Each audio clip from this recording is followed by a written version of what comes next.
Educating students in rural settings is an important part of public education in America. More than half of all school districts and a third of all public schools are in rural areas. According to the National Center for Education Statistics, over 12 million students attend a rural public elementary or secondary school, accounting for 25% of all public school students. Unrecognized by most Americans and often overshadowed by the nation's attention to dropout challenges in urban settings, more than one-fifth of public schools in rural America have higher than average dropout rates.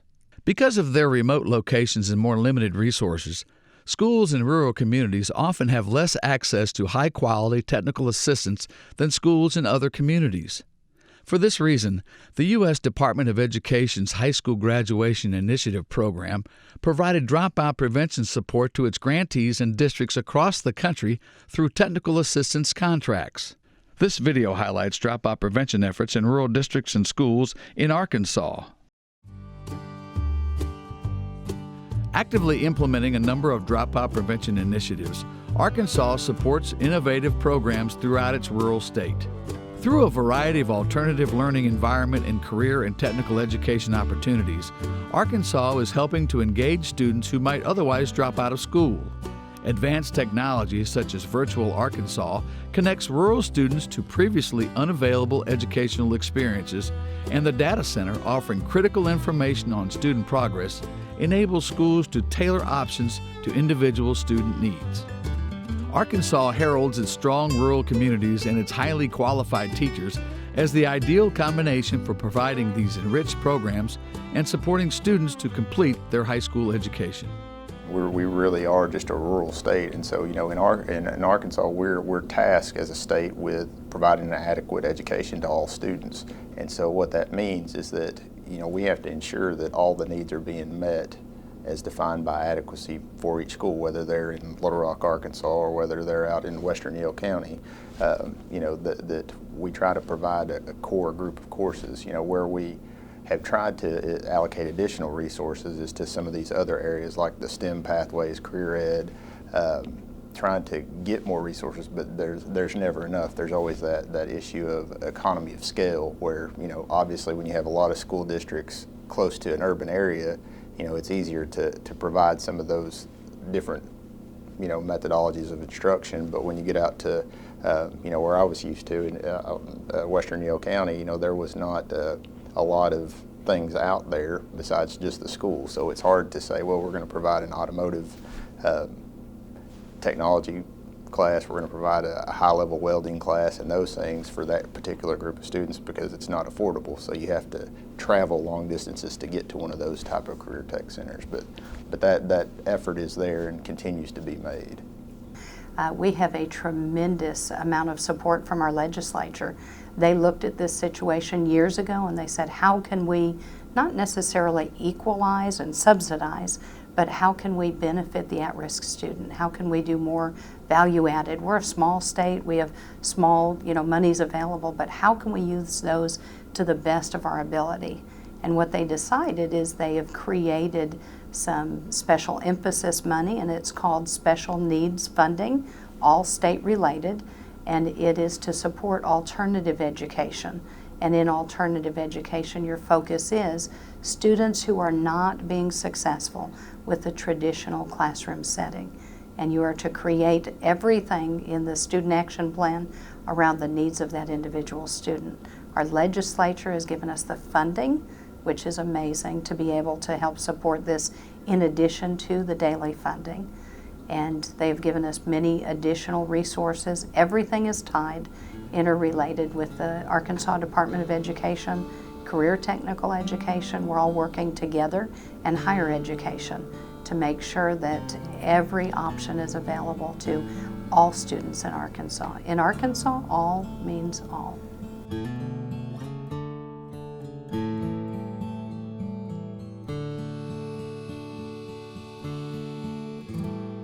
The Department of Education has, along with the Governor's Office and the Department of Information Systems, has been working in tandem trying to improve the capacity with technology in Arkansas. One of the things that we're working on now is increasing broadband.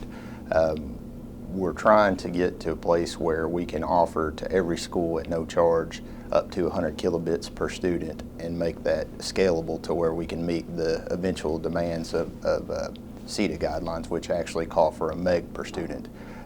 And the purpose of that is we very much live in the technology age where a lot of that online resources that are available as far as supplementing the curriculum that's available to teachers is there. It's just when we're very rural, we're not connected. So what we're doing is trying to upgrade our system that's currently in place to make it more robust for the needs of the schools. And that also lends itself to some of the things that we have in place, like the Zoom conferencing, to where students and teachers can communicate along with other staffs from one school to the other, can actually communicate via online digital means. It says we've developed a tremendous amount of online information. It's called the Data Center. And on that, we have created something called Student GPS. It's kind of like your guidance system of all students. If they've been in Arkansas at any point, kindergarten through 12th grade, we've been able to put those records together, and we've taken early indications as far as early warning system indicators, and we highlight those in the student GPS profile. We can go back and we can show pictures of the student as they have grown through the different grade levels. All those school pictures are available. We've been able to track attendance, kindergarten through 12th grade, to see if there was a specific time period that there was a bump in the road or a barrier that was created. We've done that on grades, on student activities. We have a group of interventions so that we make sure that everything at our fingertips, everything we can do is being done. Yes, I love the data center. It is wonderful to have that resource where everything is right there together, where I'm able to log into one site and have all of the different resources available. With one click, I can get to the different things that I need to see. Also going to some training during the summer last year to kind of go a little bit deeper with that, bringing that back to my administrators and sharing that with the teachers and so forth, as far as the things that they can access with that, and saying, look at the convenience of this, where we can access this information. Whereas before, you were going to a number of different sites to try to access, different resources, and so it's nice to have everything together. I am taking AP Bio, and I'm also taking comp with Virtual Arkansas. Every Monday and Thursday we use Zoom. That's kind of like a FaceTime. And we talk to our teacher. She tells us what's due that week, what we need to do that week, if we have any questions. And then she has her own site, and that's where all her work is. It's basically like an online class, same as some college students might do. They're fairly simple. You get to see your grades just like you would in another class, and you get to practice on your work. We successfully do it here. We have some students that really are good at what they do in Virtual Arkansas, like Spanish, and they really catch on to it. Even though we're a smaller rural school, we are big enough to, be able to provide a lot of the AP courses, but we still do provide, quite a few courses through Virtual Arkansas. So, and I know for even some of the schools and some of the superintendents that, I speak with that are smaller than us, that's sometimes the only thing that they have to provide some of those advanced courses. So that's an even larger, advantage for them. Virtual Arkansas was a tremendous virtual dream of how do we help close the gap of rural school districts not being able to find all of the independent teachers that students need. Quite often you may have one class that needs an AP, an advanced placement course, or you may have 5 or 6 students that would like to take Spanish, another 3 or 4 that would like to take German, another 2 that would like to take French, and in a small rural school district you can barely afford one language teacher. So how do you deliver 3 separate languages to a small group of students? Virtual Arkansas does that for us. Virtual Arkansas is also helpful because it helps us expand our course sections that we offer currently. If we have a student that is interested in science, instead of being limited by the science options that we have here on campus, there are many options that they can take that allow them to extend their learning of science and to really focus on what they want to do. We're also able to use Virtual Arkansas for our transfer students. If we have a student transfer from a district that offers a course that we do not, then they're able to come right onto our campus and start directly into the class doing the same coursework for the same credit, even though we don't offer the class directly here on campus. And that helps them to go ahead and continue their experience through their transfer without losing time or without losing the ability to gain their credit. We get to visit with other schools in Virtual Arkansas and see other students in their classrooms. Just a little box of them and their profile picture, but it's always live video. And you can chat with other students and your teacher, and he'll ask you questions, and usually you don't talk verbally with him, you chat with him. But you can do that either privately with him or another student, or with the whole classroom as a whole.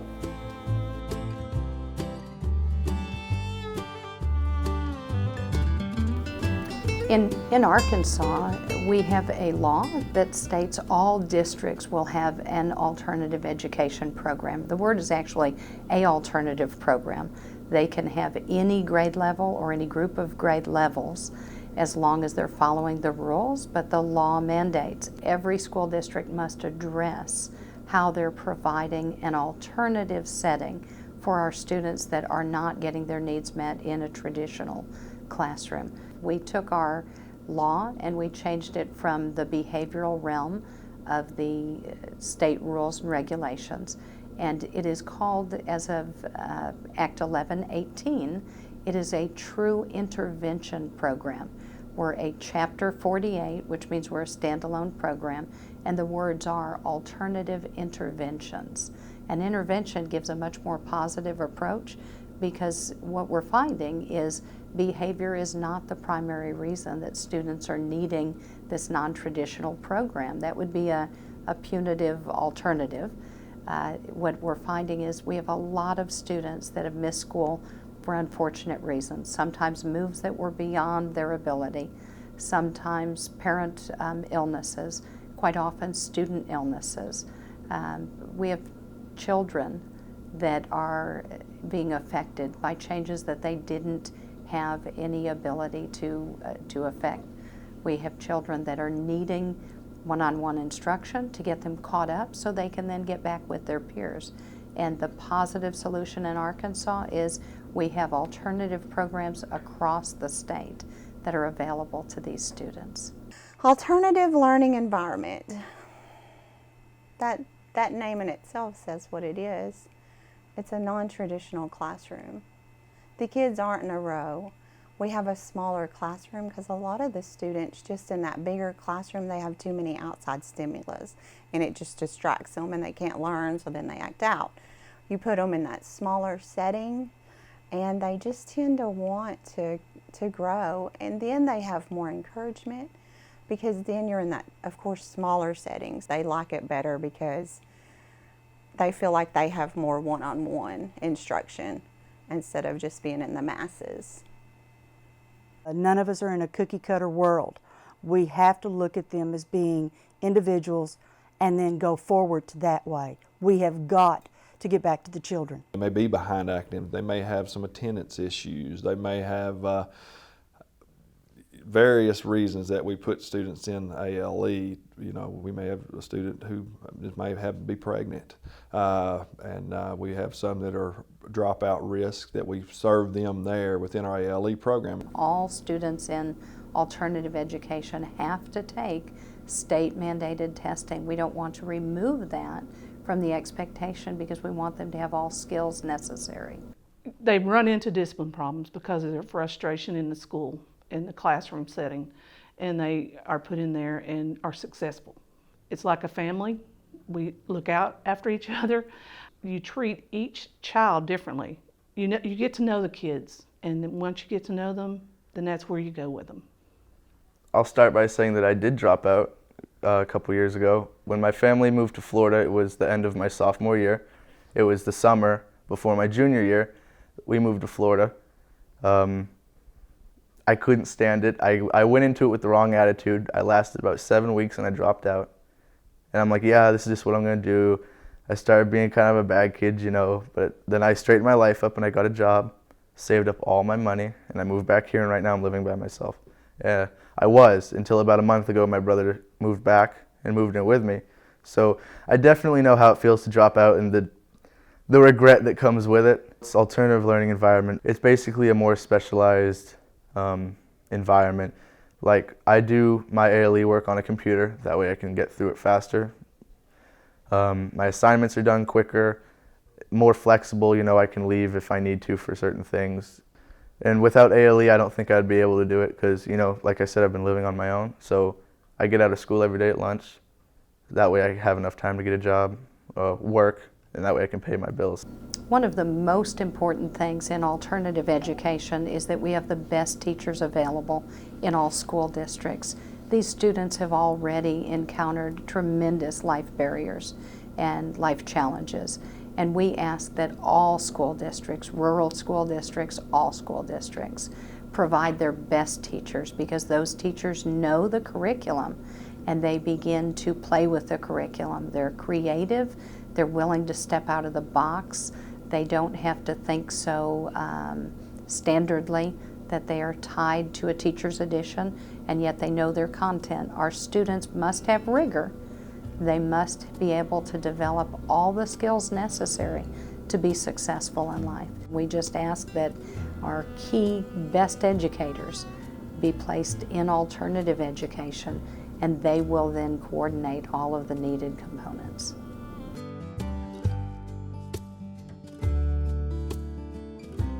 Some of the ways that we're trying to address the graduation rate in rural schools are by trying to look at what are the alternative pathways that are available to graduation. You know, there's obviously the online virtual aspect of it. There's the concurrent credit avenue. There's also career and tech centers that are available to most schools regionally within the state. And there's been a lot of transition in the state and really looking for, you know, this mentality of everybody has to go to a four-year college to, you know, let's really try to align what is it that the business community wants. We're at the forefront of giving industry what they need. We are making a very significant investment in Arkansas through two methods. We have dedicated dollars for what we call new program startup. And we have an application process where a school district, large or small, gives us a proposal on what new program of study or new career pathway that they would like to offer. But we are able, through those dollars, to implement new programs of study and to give those schools the type of equipment that they need. So we found that through career and technical education, if we can give a student a reason to be in school and a reason to understand why they need to know geometry or why they need to know algebra, the best place to teach geometry would be in a carpentry classroom, because they have to use geometry. And they don't, and when they ask that question, well, why do I need this? You have the answer. You get them engaged and they will be motivated to learn. Our mission's not just to graduate, our mission is to graduate and then go on to more post-secondary training. We have 73% of all Arkansas students are career and technical ed students. We have our data through our accountability data that we have to do for the federal government for Perkins grants, that we follow our career and technical education completers. Now those completers are students who have taken at least 3 sequence of courses in a career pathway, and they have graduated, and we follow them for 1 year. And our data shows that of our completers, those who complete a career and technical ed program of study, 93% of those students will go on to a post-secondary education. And of those 93, 85% will persist to the second year. One of the students, I had him in alt ed the 2 years before this one. He's always been a very mechanical kind of student. He can put stuff together, he can wire stuff, he can do that. And to show him that what you think is just things that you picked up at home that doesn't matter is actually science and technology and engineering. It showed him that he's been doing science all along. He just didn't call it that. He's been doing STEM all along. He just didn't realize that's what it was. And whenever he saw that, I think it gave him a boost of confidence that I can do whatever I want if I try hard enough. So.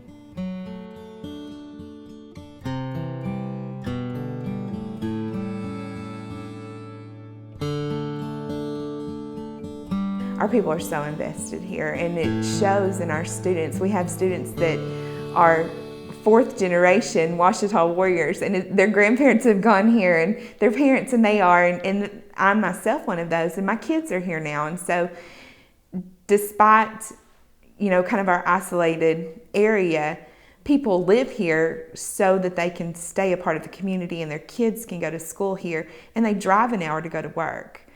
And I think that's special, because they could very easily uproot and move to a bigger school and make that living circumstance very easy, but this is the place that they want to be. And it shows in our kids, it shows in our community support, the way our parents are involved, and the way that our teachers interact with our students too. We're very rural, where our community is not industrial, or we don't have a lot of business here, but our people that live here have lived here. And they stay. We stay here to go to school, so our kids can go to school here. Our community that's very strong with our support. You know, we have unlimited resources despite the lack of resources that we have here, because our people will give anything to our school. Our rural school districts in Arkansas are experiencing numerous challenges, but we as a state have worked hard to overcome some of those. We've heard that their technology needed to be upgraded, and we've worked diligently on that. We've heard that the bandwidth needed to be upgraded. We've helped them with that. The fact that many businesses have left Arkansas and gone from the rural area to the larger cities or even out of our country has definitely caused a new problem and situation for our rural districts, because they're losing businesses, therefore families are moving away. That takes away from their student per capita on how to finance the teachers and the school districts. We are working diligently with them to try to overcome those challenges. Athletics is a big thing in the community. It always is, but we also focus on academics. One of the things that I try to stress is we're not producing professional athletes. We're producing students to go get jobs. And, you know, athletics is to support the students in the school and encourage them to participate, and they learn from athletics. But our academics, our career tech, is how we're really helping our students for the future. I like the fact that it's a small school and you know everybody. I would hate to have to go to a school like Lake Hamilton and stuff, you know, the 7A schools where nobody knows anybody, and you know, you have your little group of friends, but then you still have like 1,200 kids that are in your class. So we just know each other so well. It's almost like having brothers or sisters, because I mean, I've grown up with these people. Everybody's your friend. Like we did a recycling project today. You knew exactly who you needed to call. They knew who you were the minute you called and said, please come, do I need to provide food? So I think that's it, the close-knit family feel of the rural area. Anything we need, you know, someone's going to step up and help. We've got some of our former counselors doing a food pantry with the school, and you know, she raises stuff, the community raises things. You know, we just ask for donations for that. Well, everything our local people work on, their name's on it, and you know, and they want the school to succeed. They just have the investment, and it makes a big difference. Just this year, I had a student who tragically had lost both parents. And she's kind of been between this family and that family and has no self-esteem, no confidence whatsoever. And I just kind of, on one particular day, she came in for tutoring, and that day there were more important things in chemistry. So she just kind of got to sharing her story, and I ended up giving her my cell phone number and saying, hey, if you ever need to talk. And I mean, I talk to her probably daily. I mean, just yesterday she gets her hair highlighted and she hates it and she can't come to school ever again. It's the most traumatic thing that has ever happened. But it is the reality of the situation that teachers fill that gap more times than people outside of a school system would care to admit. You know, we're the constant. I can get teary-eyed talking about it. But When both parents are removed and there's no one and you're between households, you know, then somebody's got to be the constant every day. So you embrace it and hope you can make a mark. In a rural district like this, what helps us so much with dropout prevention is that the students have such a strong support system. Even if they don't have it at home, because they're at a smaller school, they tend to have it at school. That helps us know that, for instance, this student is living, say for instance, in a single wide trailer and has 5 siblings, and mom is doing the best that she can to raise them.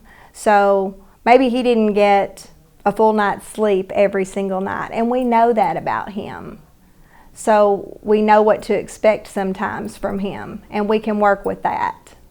Whereas this other student may have other family dynamics going on, just all kinds of things. We can know that this student right here will do anything for just about anybody if you come to a couple of his football games, because that's his strength, and that's where he feels like he is strong. It's more of a family. We're like family. I'm able to know the kids better. I get to know them. They're just not a face there in the classroom. And I think that helps tremendously. You get that one-on-one, you get the respect, the trust of the kids, and it's just awesome. Just awesome. In those rural schools, those teachers and the counselors and so forth, they're going to know those kids. Those kids are going to know that they're known, that they're cared for, and they're going to want to do better and stay in school and succeed because of it. Kind of have this tight-knit community that's just great. And so if you don't really have people that are just not your friends, you pretty much know everybody. We're trying to help students get out of high school and compete in the job market. And it doesn't matter if they want to go to college, if they want to work on heating air conditioners, if they want to farm, we want to give them the skills they need to succeed. And that helps them stay here. If they know that we're trying to help them get out, get a job, and succeed in life, then that helps them as well. I've got these kids with me for a little period of time, so I've got to try to make some kind of mark on them, because they may not get that mark at home, so somebody's got to do it, right? I feel like teaching has been very rewarding. Being in the small district, it's like my family. And when I leave, I hope they remember that I was there for them and that they were there for me, because it goes both ways. Yeah, I might help them, but they give me such a sense of pride and accomplishment. Even if it's just the least little thing. Hey, I made 100 on a test. Oh my God, that's awesome. If it's just the smallest little thing, I think of all the things, I'll miss that.